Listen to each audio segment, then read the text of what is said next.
এই পৃথিবীতে সবাই চায় সুখ শান্তি, কিন্তু দেখা যায় তা হয় না।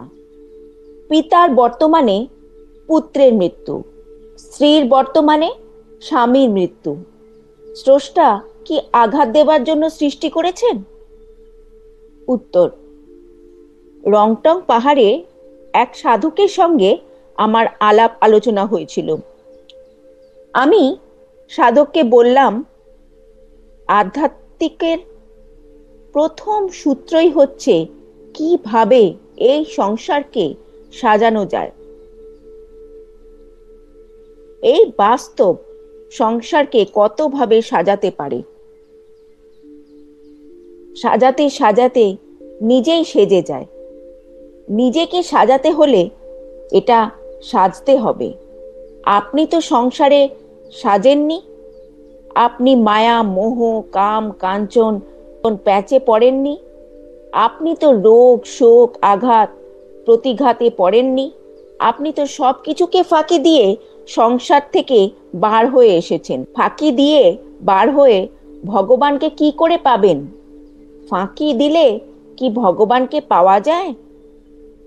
যে ভগবান সংসার সৃষ্টি করেছেন, যে ভগবান রোগ শোক সৃষ্টি করেছেন, যে ভগবান আঘাত প্রতিঘাত সৃষ্টি করেছেন, তার সেই সব কিছু ওলট পালট করে দিয়ে কি গাট্রি বোচকা বেঁধে বনে পালিয়ে এসেছেন? তাতে কোনটার উপদ্রব না ভুগেছেন? সবটারই তো উপদ্রব আছে। জ্বর কাশি দেহের রোগকে ফাঁকি দিতে পেরেছেন? কোনো ব্যক্তিকে ফাঁকি দিতে পেরেছেন? ঘরের থেকে না হয় ফাঁকি দিয়ে এলেন, দেহের ঘরকে ফাঁকি দিতে পেরেছেন কি? সাধক বললেন, না, সেটা তো পারিনি, কিন্তু দেহের কোনো বাধা বিঘ্ন আমাকে আয়ত্ত করতে পারেনি। দেহের গতি আমার কোনো ক্ষতি করতে পারেনি। আমি বললাম, দেহের ক্ষতি করতে পারেন না বলছেন, কিন্তু আপনাকে কিছু বললে তো চটে যান। আপনার রাগ আছে, রাগটা তো এখনো রয়েছে, তবে ক্ষতি করতে পারে না কেন বলছেন? তিনি বললেন, হ্যাঁ, রাগ আছে। বললাম, রাগ আছে, খুশি আছে, সবই তো আছে, এখনো তো সবই আছে। ঘা আঘাত কখনো খেয়েছেন? সংসারের থেকে ঘা আঘাত খান, সেখান থেকে সব জিনিসপত্র নিন। ভগবানের দেওয়া খাদ্য কপি বেগুন দুধ ছানা খাবেন, আর আঘাত ব্যথা নিতে চাইবেন না। এগুলো তো ভগবানেরই দেওয়া। এগুলো যখন এসেছে তখন নিতে তো হবেই। কপাল খারাপ হলে এগুলো আসে না। কে না আঘাত পায়, কত ভগবান সবাই আঘাত পায়, শোক পায়, ভালো লাগে না, সমস্যা, এগুলো কি কপাল খারাপ হলে পায়? এটা তো ভগবানের বড় দান যে আমাদের জীবনে মধ্যে আঘাত চলছে, প্রতিঘাত চলছে, রোগ শোক দুঃখ চলছে, সমস্যা দ্বন্দ্ব সন্দেহ চলছে। এই হেন নেই যে না চলছে। কেন চলছে? বীজ থেকে ফুলটা তো ফোটে, তাহলে আমাদের মধ্যে তো ফুল ফুটছে। এগুলো তো ফুল। কোনো ফুল দেখা যায়, কোনো ফুল দেখা যায় না, কেবল ফুটে আছে। দেখাটাই দেখা নয়। ভাবের ভেতর যেটা যেটা প্রস্ফুটিত হয় সেটাও ফোটা। আমাদের মধ্যে ভাবের ভিতর দিয়ে প্রস্ফুটিত, এটা প্রত্যক্ষ। সবাই কি আর মুখে ডাকে, এই এদিকে আয়, চিৎকার করে কি সবাই ডাকে? হাতের ইশারাতে ডাকলে কি আর সে লোক আসে না? মাথা দিয়ে ইশারা করলে ডাকলে কি সে আসে না? এইভাবে ডাকলে কি ডাকার কাজ হয় না? এভাবেও ডাকার কাজ হয়। ওতে যদি ডাকার কাজ হয়, তবে ফুল ফুটে আছে সেটা দেখাই শুধু ফোটার কাজ নয়। এই যে আমাদের মধ্যে দুঃখ গজালো, একটা ফুল ফুটলো। আঘাত যে হলো, একটা ফুল ফুটলো। শোক যে হলো, একটা ফুল ফুটলো। বুঝি না যে হলো, একটা ফুল ফুটলো। ভালো লাগলো না যে হলো, আর একটা ফুল ফুটলো। কত ফুল দেখো, কত বাগান আমাদের আছে, এই বাগানে তো অনেক গাছ থাকে, তেমনি কত গাছ আমাদের বাগানে। এই দেহটার মধ্যে জ্বালা যন্ত্রণার সীমা নাই। ফুল ফোটবার জন্যই এইসব জ্বালা যন্ত্রণা। এমন সৃষ্টির মধ্যে দেবতা এমন সুন্দর জিনিস দিয়েছেন, ঘুম থেকে উঠে দেখি ছেলেটা মারা গেল, কিংবা বাপ মরে গেছে, এদিকে বিয়ে ওদিকে মৃত্যু। আরে সর্বনাশ! বিয়ের বাদ্যও যাচ্ছে, আবার মরার বাদ্যও যাচ্ছে, চলছে সমানে। এটা কি? এইগুলি আগে শিখুন। ঠিক তখন সাধক বলছে, এইগুলো শিখলে আমরা দেবতা কিভাবে পাবো? আমি বললাম, এই ঘা আঘাতে কি সুর পায়? আঘাতগুলো কেন? প্রথমত আমাদের নামিয়ে দিয়ে স্রষ্টা বা ভগবানের এই ছ্যাঁচাগোতা খাওয়ানোর ঠেকাটা কি? এই ছেলে মরে, বাপ মরে, স্বামী মরে, এই ছ্যাঁচাগুতো কেন খাওয়াচ্ছে? এটার কি উদ্দেশ্য থাকতে পারে? নিয়ম মতেই তো যাওয়ার উচিত ছিল, বয়সের সাথে সাথে চলে যেত, সেটাই সবচেয়ে ভালো হতো। আগে বাবা, পরে মা, তারপর বয়স অনুসারে সবাই যেত, তাহলে তো কোনো অসুবিধাই হতো না। কিন্তু তা তো নয়। বাপ রইল, ছেলেটা ফট করে মরে গেল, কেন যাচ্ছে? এই উদ্দেশ্যটা কি সেইটা আগে দেখুন। গাছের তরকারি খাবেন, কপি খাবেন, লাউ খাবেন, শিম বেগুন খাবেন, মাছ খাবেন, দুধ খাবেন, ছানা মাখন খাবেন, আর ঘা আঘাত নিতে চাইবেন না, শোক নিতে চাইবেন না, দুঃখ নিতে চাইবেন না, এগুলো তো খাওয়াই। এও তো নেওয়ার বস্তু। এগুলো যখন এসেছে তখন নিতে তো হবেই। স্রষ্টা কেন দিল এগুলো? মাছ, তরকারি, দুধ, ছানাতে যদি শরীরেও রক্ত হতে পারে, তাহলে শোক, আঘাত, রোগ, দুঃখ কি উপকার হতে পারে? সেটা কি খোঁজ করে দেখেছেন? সাধক বললেন, এটার গভীর প্রয়োজনীয়তা সম্বন্ধে জানার আছে। বললাম, জানুন, এটা কেন হয়, কেন মরে যায়, কেন আঘাত হয়, এটা জানুন ভালো করে আগে। আমাদের জীবনের চলার পথে মৃত্যু যখন আসে, মৃত্যু আসার আগেই হাঁচি, কাশি, ফোড়া, এইরকম নানা কিছু বয়সে শুরু থেকে আরম্ভ হয়ে যায়। এই যে হাঁচি দিচ্ছে, কাশি দিচ্ছে, এটা মৃত্যুরই এক তিল। এসব কেন হচ্ছে? এই সমস্ত ক্ষুদ্র ক্ষুদ্র অসুস্থতাগুলো একত্র হতে হতে একদিন বৃহৎ অসুস্থতায় পরিণত হয়। ক্ষুদ্র ক্ষুদ্র কণা কণা অসুস্থতায় বৃহৎ রূপ নেয়। আমাদের জীবনের চলার পথে প্রতি মুহূর্তে এই সমস্ত ক্ষুদ্র ক্ষুদ্র ঘাত প্রতিঘাতগুলো আমাদের জীবনে এসে এমন একটা পর্যায়ে গিয়ে দাঁড়ায় যে প্রতি ক্ষণে ক্ষণে আমাদের মৃত্যু সম্বন্ধে আমরা জানা সত্ত্বেও বুঝতে পারি না যে আমরা মরে যাব, কিন্তু প্রতি মুহূর্তেই বুঝিয়ে দিচ্ছে আমরা থাকবো না। আমরাই শ্মশানে নিয়ে দাহ করছি, তবু কিন্তু বুঝতে চেষ্টা করি না যে আমরাও মরে যাব। প্রত্যেকেই যে আমরা মরব সেই কথাটাই তো আমাদের মধ্যে সজাগ নয়। আমাদের প্রতি মুহূর্তে সজাগ করে দেওয়ার জন্য, আমাদের প্রতি মুহূর্তে সচেতন করে দেওয়ার জন্য এই যে মৃত্যুটা, তার আগা পাছ যে ইঙ্গিতটা রয়েছে, কেন আমাদের সাথে এখানকার যে সম্পর্ক, সাময়িক সম্পর্ক, তারা আসে শুধু অতিথি হিসেবে, মাঝখানে শুধু আসার পথিক হিসেবে এসে যাওয়া ছাড়া আর কোনো কিছুই নয়। যাদের আমরা আপন করে ধরে রাখি তারা আছে মাত্র, কিন্তু 20 বছরের ট্রেনিং নিতে এখানে এসেছিল। যে ব্যক্তি 2 বছরের ট্রেনিং নিতে বিলাতে যায়, তার সেখানে 10 বছর থাকার কোনো কারণ নেই। এই দেশ থেকে গভর্নমেন্ট 2 বছরের খরচা করে ট্রেনিং এ পাঠালেন। এই দেশ থেকে গভর্নমেন্ট 2 বছরের খরচা করে ট্রেনিং এ পাঠালেন। 2 বছর সেখানে থেকে খুব আনন্দ করে সবার সঙ্গে চেনা জানা করে এই 2 বছর পূর্ণ হলো, অমনি টিকিট কেটে চলে এলো। আমাদের বিলাতের সঙ্গে সম্পর্ক এই ট্রেনিং পিরিয়ডটুকু 2 বছর। এই তাই এই পৃথিবীতে যে আমরা সবাই এসেছি, কিসের জন্য এসেছি? প্রত্যেকে আমরা ট্রেনিং নিতে এসেছি, কারো 60, কারো 70, এটা গড় প্রতি সবাই ট্রেনিং নেওয়ার জন্য। এই পৃথিবীর ন্যায় অজস্র পৃথিবী আছে। এইটা এবং সেই সব পৃথিবী হলো ট্রেনিং সেন্টার, শুধু গড়ার জন্য, তৈরি হওয়ার জন্য।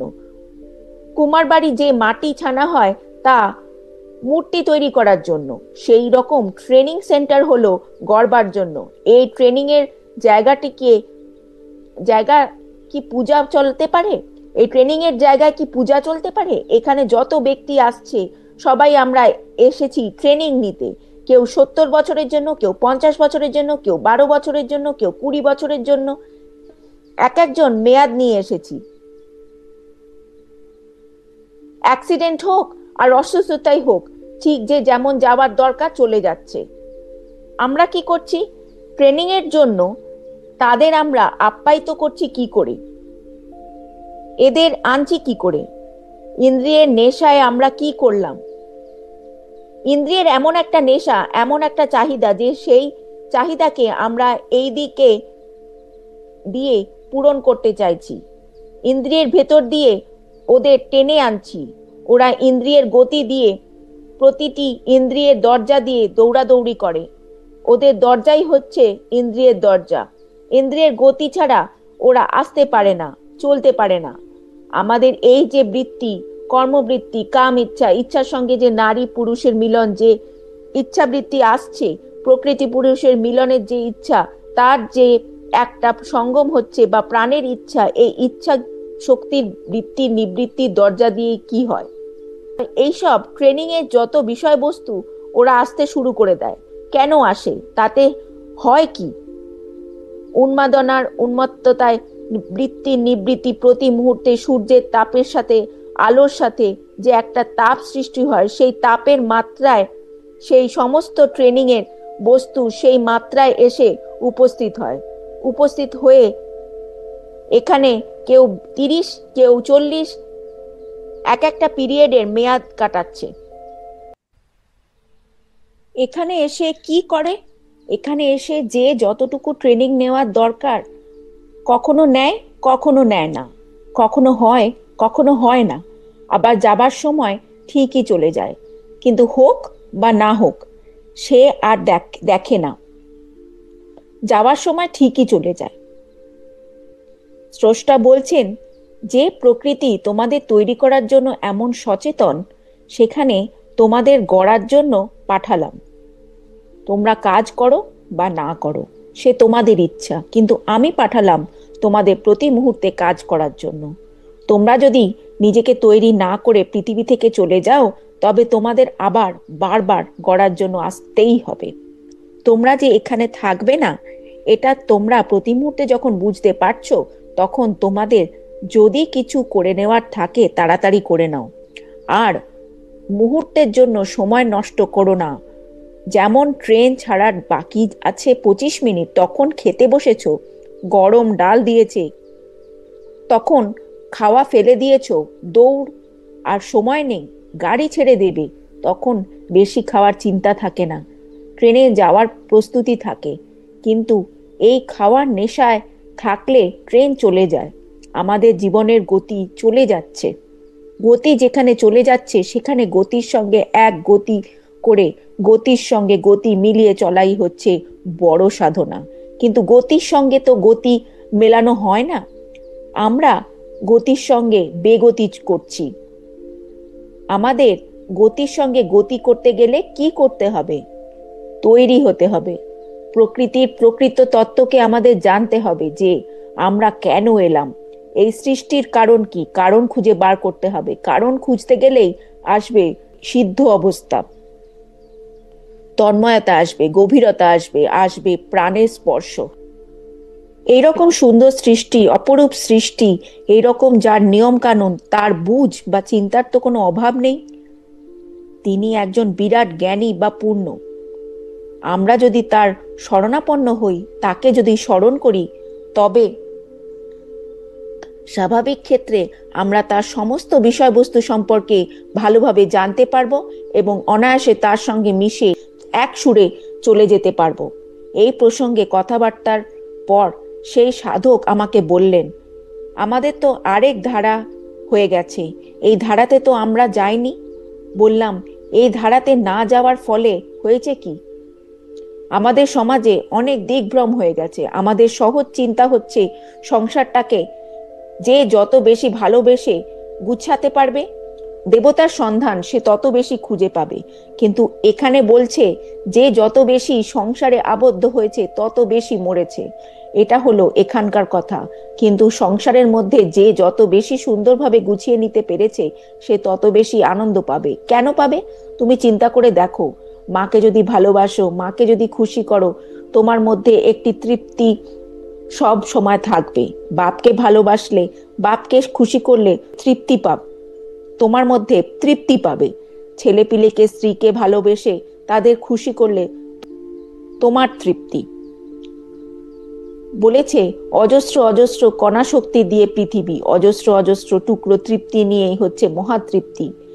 একটা গাছ একটা গ্রন্থ পাঠ করে যেমন তৃপ্তি, প্রকৃতির দৃশ্যে দেখে, একটা গ্রন্থ পাঠ করে যেমন তৃপ্তি, প্রকৃতির দৃশ্য দেখে তৃপ্তি, মা বাবাকে সেবা করে তৃপ্তি, ছেলে পিলে স্ত্রীকে সেবা করে তৃপ্তি, ঘর বাড়ি সাজানোতে তৃপ্তি। আস্তে আস্তে করে পাড়া আসলো, গ্রাম আসলো, ছড়িয়ে গেল। তোমার তৃপ্তির দিকটা আরো বড় হয়ে যাচ্ছে। এই যে ক্রমশ ক্রমশ তৃপ্তির দিকে বড় হয়ে বিরাট ভাবে তৃপ্তির ধারাটা ব্যাপ্ত হয়ে চলেছে, এটা হচ্ছে সেই পরম তৃপ্তির সুর, পরম আনন্দ। যে কথাটা, সেই পরম আনন্দ, পরম তৃপ্তি শুধু আকাশে তাকিয়ে থাকলেই হয় না। এই তৃপ্তির সন্ধান যে কোনো বৃহৎ বস্তুর সঙ্গে যোগাযোগ করতে গেলেই, কণা শক্তির সঙ্গে যোগাযোগ না করলে বৃহতের সন্ধান হয় না। অজস্র মধুকর নিয়ে একটা মৌচাকের গড়ে ওঠা এবং অজস্র মধুকরের ক্ষুদ্র ক্ষুদ্র আহরণের মতন তৃপ্তি আহরণ করেই সেই বিরাট মৌচাক হয়, সেই মহান মৌচাক হয়, সেই মহান তৃপ্তির মৌচাক হয়। সেই মৌচাক হচ্ছে পরমানন্দের তৃপ্তি। সেই তৃপ্তি আকাশের মতন হয়ে যায়, তার শেষ নেই, বর্ণনা নেই। আমরা তারই পূজারী, সেই সাধনাই আমরা করব, তারই জন্য আমরা এখানে এসেছি।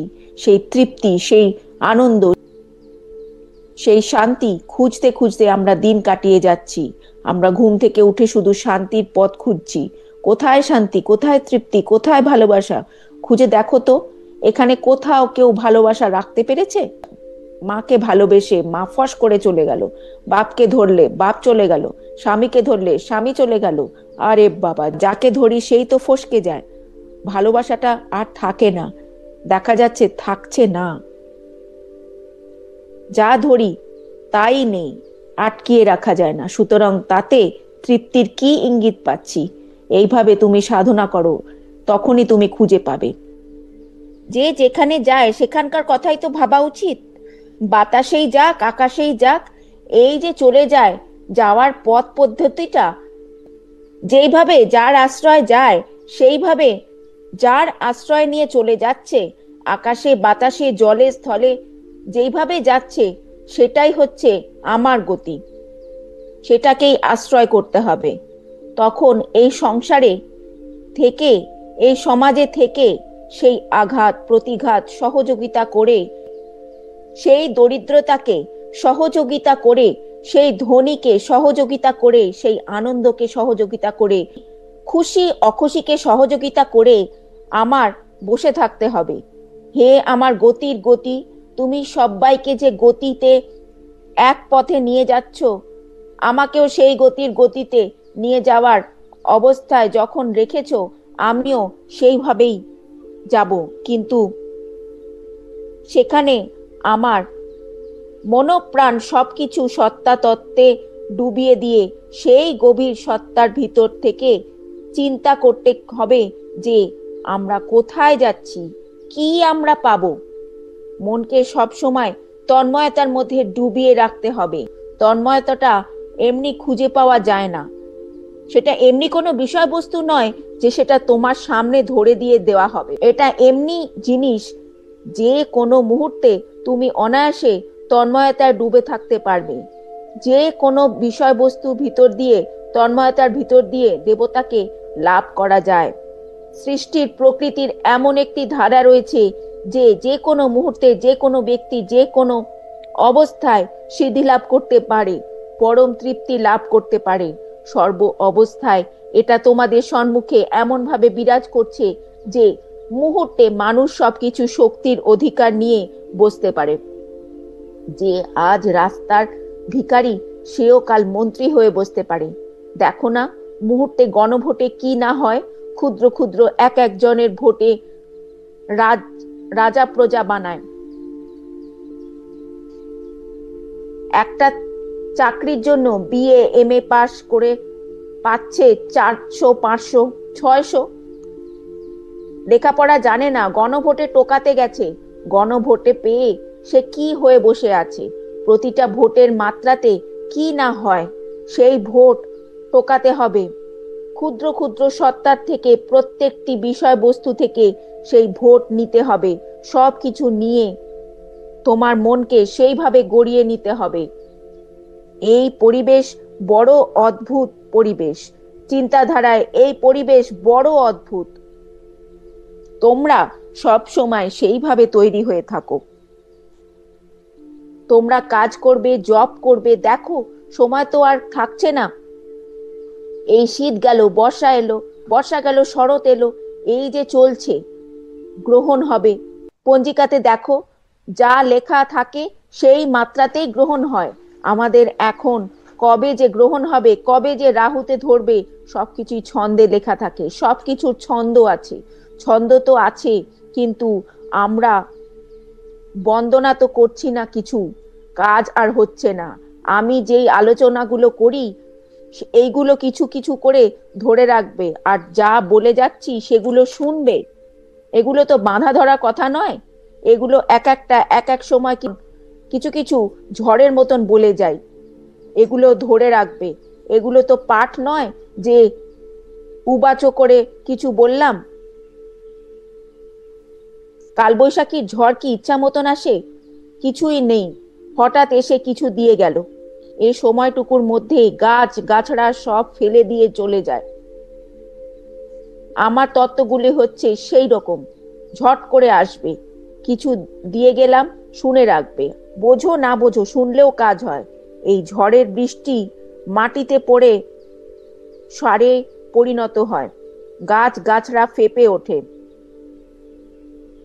এই ঝড়ের বৃষ্টি মাটিতে পড়ে সারে পরিণত হয়, গাছ গাছড়া ফেপে ওঠে। এই তত্ত্ব শুনে ভিতর থেকে আপনি স্ফুরণ হতে থাকে। এগুলো খুব ভালো করে গেঁথে নিও। তারপর দেখো, এই রকম বহু মহান আসেন, এসে এক একটা বোঝাই করে নিয়ে চলে যান। যারা ব্রহ্মজ্ঞ, তাদের নেওয়ার জন্য আলাদা মালগাড়ি থাকে। ওটা লম্বা বেশি, ওটার ওটাই আর জায়গা রাখে না, একেবারে বোঝাই করে নিয়ে চলছে। হচ্ছে কি, কাজ করে জব তপ করে এখানে নেওয়ার আর সময় হয় না। সবাই জানে এইটা। তাদের জন্য করে কি, কতগুলি বগি তৈরি করেছে। এই বগির মধ্যে এগুলিকে ভরে ইঞ্জিন দিয়ে টেনে এগুলিকে নিয়ে যায়। এখন আর কিছু নয়, একটুখানি স্মরণ রাখা, জপটা শুধু করে যাওয়া, কোনো মতে কেবল স্মরণ রাখা। যেই মহান নিয়ে যাবেন, কত সুন্দর সুন্দর আরো পৃথিবী আছে, কত সুন্দর সুন্দর জায়গা আছে, কত অপূর্ব জিনিস আছে, সেখানেই নিয়ে যাবেন। এখন হলো কি, সবই তো স্বপ্নের মতো। বলবো, হাঁ করে তাকিয়ে থাকবে। কোথায়? গল্পের মতন হবে, সেই জন্য বলি না বেশি।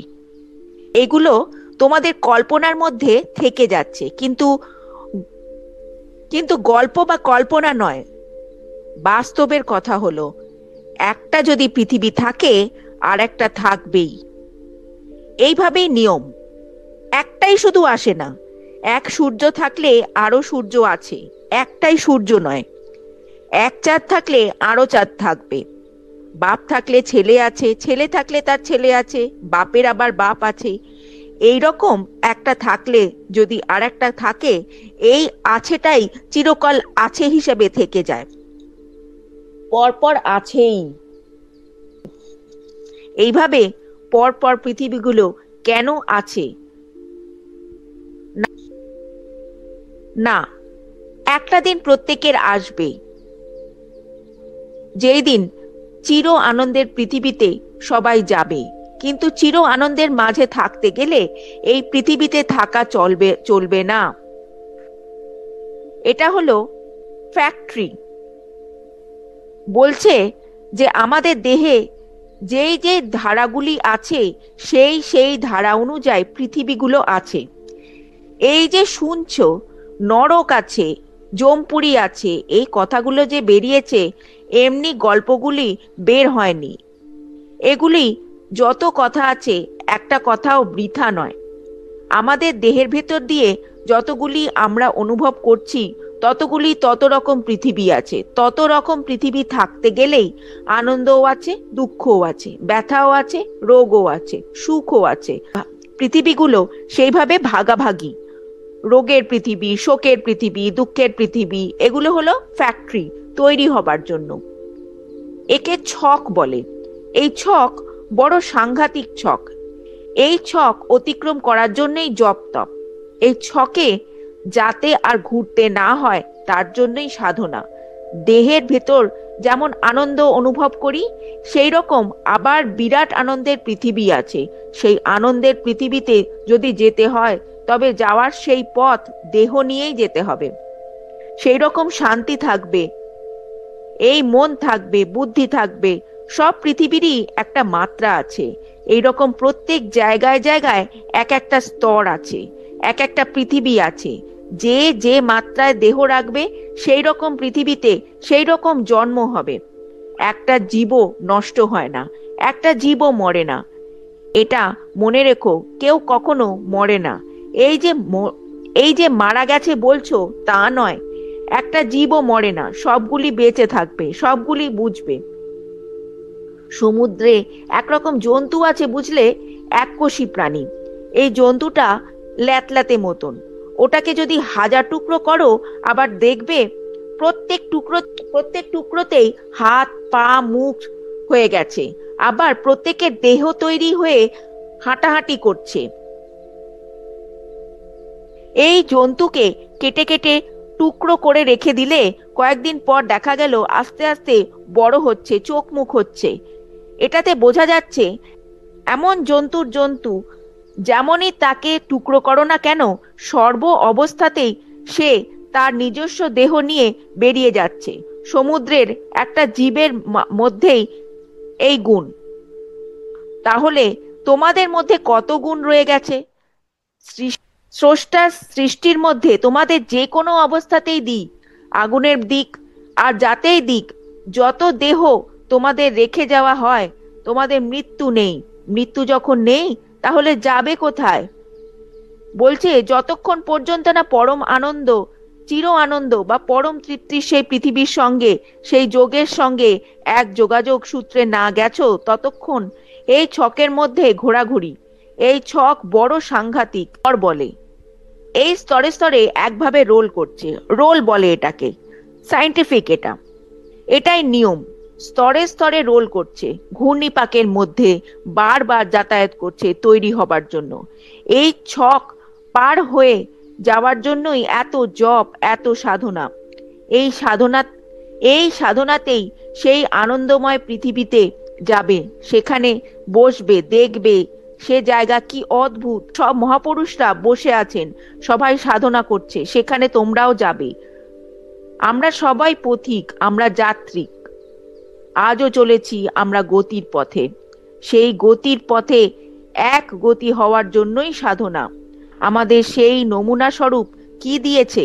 এই দুঃখ, দৈন্য, দারিদ্র, আঘাত, রোগ, শোক। একটু শান্তি তো আছে। আমরা দিনরাত চেষ্টা করছি কিসে একটু শান্তি আসবে, কিসে তৃপ্তি আসবে। শান্তির সাধনা, পরম তৃপ্তির সাধনা আমরা দিন রাত করে যাচ্ছি। এটা কিন্তু প্রকারান্তরে সেই মহাতৃপ্তির সাধনা করে যাচ্ছি। ইঙ্গিত রয়েছে আমাদের মধ্যে, তৃপ্তির সন্ধানে একভাবে না একভাবে যাচ্ছি। এই তৃপ্তি হচ্ছে সেই পরম তৃপ্তির ইঙ্গিত স্বরূপ।